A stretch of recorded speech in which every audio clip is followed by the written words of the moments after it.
प्रियो, प्रभु यीशु मसीह कहते हैं यूहन्ना रचित सुसमाचार 16 अध्याय उसका 33 वचन में, मैंने ये बातें तुमसे इसलिए कही हैं कि तुम्हें मुझ में शांति मिले।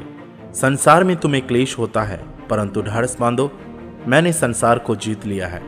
प्रभु में प्रियो, सताव से मसीह लोग नहीं डरते हैं, क्योंकि दुनिया के इतिहास में सबसे ज्यादा सताए गए व्यक्ति हमारा प्रभु यीशु मसीह है।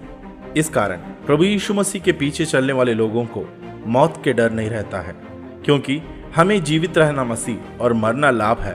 प्रभु यीशु मसीह के चेले लोगों को भी बहुत क्रूर रीति से सताया गया था। पहली शताब्दी में मसीह लोग सताए जाने के मुख्य कारण यह था कि वे लोग इस बात को कहते थे कि यीशु ही प्रभु है।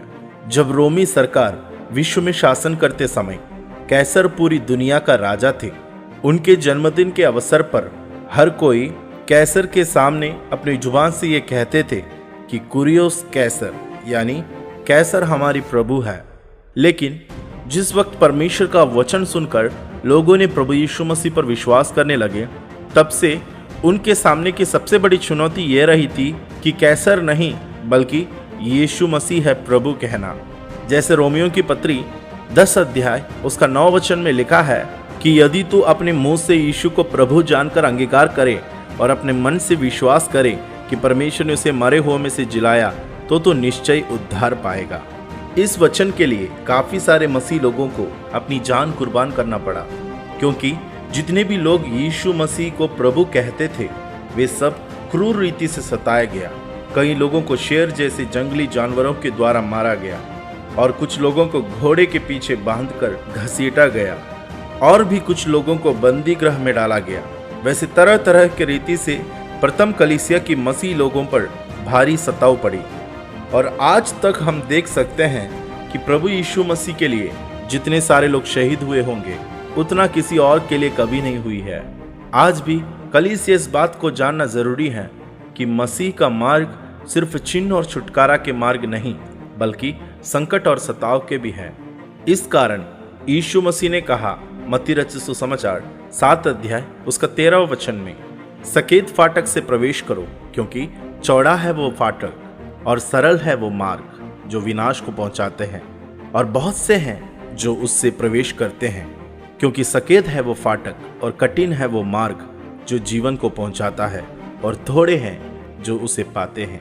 आजकल विश्वासी लोग प्रभु के लिए दर्द सहने के लिए तैयार नहीं होते हैं। केवल वे ये चाहते हैं कि अपनी सारी दर्द को यीशु मसीह उठा ले। जब पहली शताब्दी में प्रेरितों को सताया गया तब वे इस प्रकार कहते थे। प्रेरितों की किताब 5 अध्याय उसका 41वां वचन में लिखा है, वे इस बात से आनंदित होकर महासभा के सामने से चले गए कि हम उसके नाम के लिए अपमानित होने के योग्य तो ठहरे। यीशु मसीह के लिए सताए जाना या निंदित होना सौभाग्य समझते थे, मगर आज ऐसा नहीं। अंत के समय में हम ये बात को जानना है कि एक बड़ी सताव होने वाला है।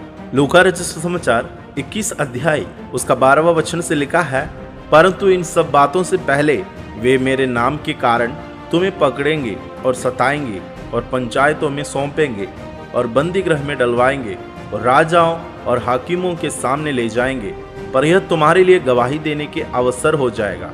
इसलिए अपने अपने मन में ठान रखो कि हम पहले से उत्तर देने की चिंता ना करेंगे, क्योंकि मैं तुम्हें ऐसा बोल और बुद्धि दूंगा कि तुम्हारे सब विरोधी सामना या खंडन ना कर सकेंगे। तुम्हारे माता पिता और भाई और कुटुंब और मित्र भी तुम्हें पकड़वाएंगे, यहाँ तक कि तुम में से कुछ को मरवा डालेंगे।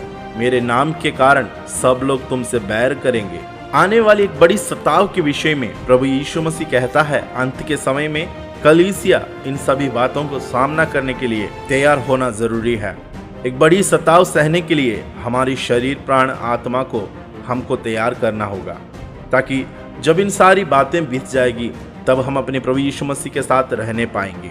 और जब हम प्रभु यीशु मसीह को आते देखेंगे तो हम अपनी सारी दर्द को भूल जाएगा और हमारी आंखों से परमेश्वर आंसुओं को पोंछ डालेगा और हम सदैव परमेश्वर के साथ साथ रहने पाएंगे। प्रभु आप सबको आशीष देने पाए।